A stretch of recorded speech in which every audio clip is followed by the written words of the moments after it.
I have to mark up my materials over 100%. Here's what happens if I don't. I think most painters get stuck because they think, far out, I can't charge that. The reality is maths doesn't lie. You have to charge that if you want to make a gross profit because you've got overheads and you've got to pay yourself and your team. So make sure you charge what you're worth. And you have to be all in. Okay, I agree with all in. You have to be all in. You have to be committed. If you're not committed and all in, don't get in. Trust me, it's way too hard if you're going to half-ass it. Stay off the tools. Don't even make painting an option for yourself. I really agree with that. One thing that changed the direction of a painting business is coming as a business owner. 3, use subcontractors. Many franchisees use the subcontractor models. Here in Australia, the subcontractor model has its pros and cons. I'm a fan of the hybrid. Just be wary wherever you're working, what is the best use of delivery in your area? I highly recommend. Hey guys, welcome to the Painters Circle, where we help painting business owners scale their operations, increase profitability, and gain more time freedom. I'm Taz Mullis, and in this podcast, I'll share actionable tips, expert strategies, and real-world insights that'll help you grow your painting business without burning you out. Ready to take your painting business to the next level? Let's go. Oh yeah! My team have put some reaction videos together that I'm going to watch. I don't go onto TikTok. I have no idea how to use TikTok. First time I've seen TikTok, and I've got Instagram Reels. So this is going to be a bit of a fun process. So let's see what actually happens from here. When I was 19, I started a construction company. Now that I'm 24, I got 6 burners. And if you want to get like this, stay tuned. That's the goal, to get an oven? That's seriously, I don't understand what he's talking about. I don't understand what he's talking about. It's weird ass. Sorry. If I had to do it all again, starting from scratch, here are some of my best tips, and here are things that I would avoid if starting a construction company. Number 1, I would not take a project unless I know I'm going to make between 30 to 50% profit, okay? When we first started... I don't know who this dude is, but I 100% agree with him. When I first started, for the first 2 years, I went as cheap as I could and undercut everyone. My goal was, I'm going to outwork you and everyone else. I'm going to underprice you because I'm going to win because I work harder. That's a shit strategy. I like this dude. He's pretty cool. We would dump prices just to get jobs. We would do jobs where we knew we would lose money on, but we wanted to put it to the portfolio. And if I was to do it again, I would never do that. Do not do a job unless you're going to touch the money. 2 is I would not work with every single client. If a client is a headache when you're bidding the job, I guarantee you they're going to be twice as annoying when it comes time to pay you. Okay? 100%. I can tell you an example that happened this week in our painting business. We had one client, we hadn't even started the job. I think we've got about 7 emails. We needed one response. How do we get access to your property next week? She responded with 7 different emails, not answering the question. I don't usually look at the emails, but I intercepted this thread and I said to the team, guys, this is going to be a headache. We haven't even started. I highly advise we give this person their money back, give them the deposit, and politely walk away. Because if it starts messy, I guarantee you it's going to end messy. Walk away when you can. Now, at this point in our career, we don't say yes to every client. You're going to learn some client red flags. Stay away from them. Do not take work from every single client. You know what? This dude's pretty cool because the hardest word in business is no. If you keep saying yes, you're going to keep getting in trouble. The most difficult part and the lesson you're going to have to learn is being able to say no, not just to clients, to anything that doesn't move you towards your goal. By the way, no is a complete sentence. It's fine. No's good.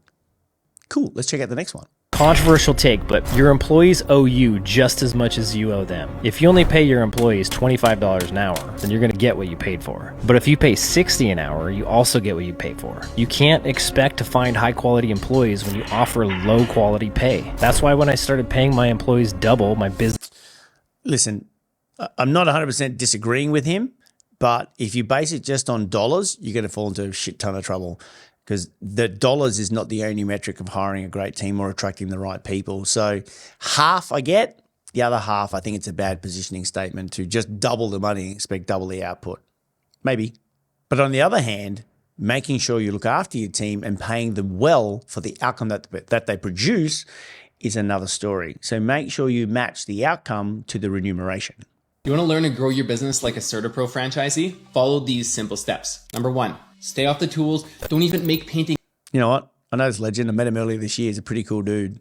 an option for yourself. Many CertaPro franchisees were never painters. They were business people, so they didn't even know how to paint. So if you don't make it an option, you will find creative ways to keep yourself off.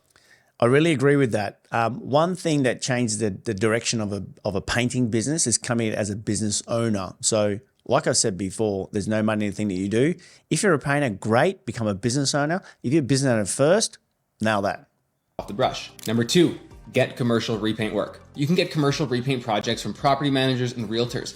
Build relationships, create some nice professional brochures, and try to build as many of these relationships with key decision makers that you can. Number 3, use subcontractors. Many franchisees use the subcontractor model so they don't have to carry the...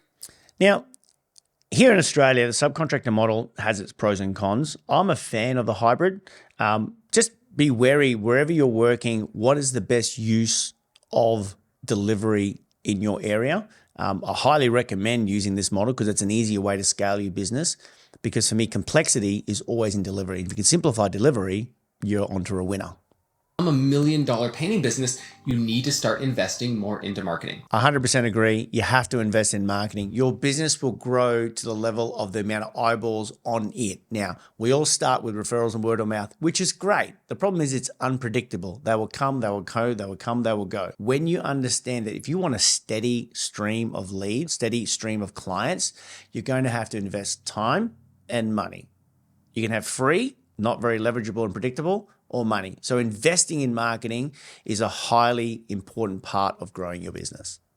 Don't use hope as a marketing strategy. Oh, I love this. Don't use hope. I hate the hope and quote strategy. Hoping is not a strategy. Be strategic. Anytime soon, I'm hopeful that one day that I'll get that shot. I'm hopeful, yes I am hopeful for today. Cool tunes, but 100% agree. Where expectation doesn't meet reality. For the most part, most painting business owners get in the business to make money, get their time back, and get control. The reality is it's far from the truth. They're not making enough money, they don't have any time, and they're completely losing control. So what I want you to help you focus on is getting back your time. The easiest way to get back your time is to buy it back. Understand there's some areas in your business where you can leverage your time back. So if you're doing admin, delegate it and get rid of it off your plate. More than likely, you don't like it anyway.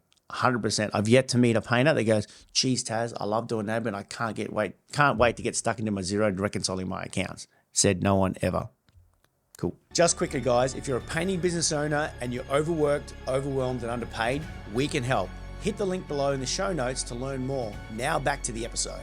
Never split labor and materials. Because Interesting. I want to hear more. here's what happens when you do. Number one, the customer isn't going to understand why you have to charge $500 plus an hour. So then they'll... Well, trust me, the customer or the client never understands why you're charging what you're charging, but I want to hear more. They'll try to haggle you on the price. Number two, if the customer sees you thought it would take 4 hours, but then it only took you 3 hours, they're not going to want to pay the full price you originally told them. The biggest companies don't charge hourly, so why would you? I got to agree with this dude. We sell outcome. You don't sell hours. If you focus on selling hours, you're in a race to the bottom because someone naturally is going to break down, oh, you only did 4 hours, but you told me it was going to be 8. And they're going to want to pay for 4. Sell the outcome. So when we're selling your services and you're selling your painting services, like I've said many, many times before, you're selling the outcome. They're not buying the paint. They're buying the outcome that you provide from doing the paint job. Always sell the outcome. People will buy the outcome. They want the outcome of the job. They don't care about the hours. Stop selling hours. Stop selling paint. You're selling an outcome. I have to mark up my materials over 100%. Here's what happens if I don't. Okay, I want to hear more. When I buy an item for $100 and sell it to you for $120, that's a 20% markup. But I brought in $120 and my profit is only $20. That's only a 16% profit. That's the difference between markup and margin. To achieve a 20% profit on materials, you need to mark them up by at least 100%. Your gross profit comes from your total revenue minus COGS. To meet your goal, your gross profit... 100% correct. Your gross profit comes from those metrics. And if you're not marking up enough, and you think, oh, I've added 20%, you haven't actually 20%. So he's spot on right there. Must be at least 50%. That way you can subtract 30% for overhead and be left with a 20% net profit. I think most painters get stuck because they think, far out, I can't charge that. The reality is maths doesn't lie. You have to charge that if you want to make a gross profit because you've got overheads and you've got to pay yourself and your team. So make sure you charge what you're worth. Cool. Let's watch the next one. If you're going to start a business, you have to know The accent's got me far out. I don't see what she's saying. that don't think you're going to turn your phone off at 5. I'm interested to hear more because I'm very concerned where this is going. Okay, so I'm interested to hear more. You turn your phone off at 5, don't expect a successful business. Like, don't expect to make money for the first period of time. If you break even, that's good. Don't expect to make money for a certain period of time. I'd like to know how long do you want to work for not making money? I'm not feeling the vibe. Not a fan of working for no money. Don't know. And you have to be all in. I speak to like some of my sisters. Okay, I agree with all in. You have to be all in. You have to be committed. If you're not committed and all in, don't get in. Trust me, it's way too hard if you're going to half-ass it. Friends, and they want to, we want to start a business, we think we should do this. But, you know, do you actually? And I think it's and that's not being patronizing. That's like, you're not going to make an Instagram page for it and it's going to be a success overnight and you're going to post a few pretty pictures. Oh, I 100% agree with that. An Instagram page and a few pretty pictures ain't going to make a business. I guarantee it. They keep you busy, spinning your wheels, pretending like you're in business. It takes everything. I kind of agree, kind of not agree. It really depends on the perspective. Overall, I think the point is you've got to be all in. You've got to be fully committed. I take it from the point of view, whether you make money is not the focus, it's being committed. You will learn and correct. So you go in, price, you lose money and you correct as fast as you can, but don't focus on, I have to get it right the first time. Don't procrastinate. Take action, move fast, get it done, get the feedback and correct. I agree with that. All right, let's check out this last one. See how we go. I'm a fair employer. I'm a good employer. I don't abuse people. I don't take advantage of No, good start. We don't take advantage and abuse people. I like where it's going. people, and I pay people what they're worth or more. I never, ever underpay people. I like to overpay, if anything. Why? Interesting. I like to overpay. I think it depends on the context. Like, I don't know where he's going with this. It may get better as we go along. But just paying overs for the sake of paying overs seems like a bit of, I don't know, one-upping. I don't know what the right word is, but let's see where it's going. Because then you can expect more, and they'll rise to that in most cases. Sometimes they won't.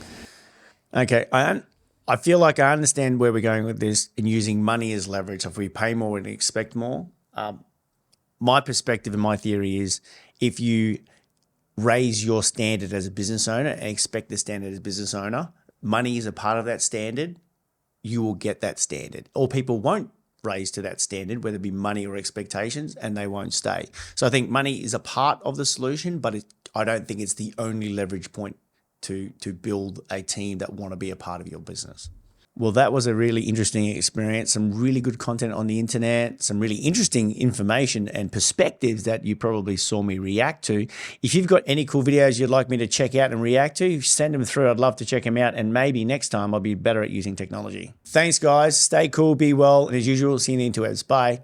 Hey guys, if you got value from today's episode, make sure to subscribe so you never miss expert tips. If you want some support, check out the link in the show notes and see how we can help you. Don't forget to follow us on socials @PainterCoach. Stay cool, be well, and as usual, see you in the interwebs. Bye.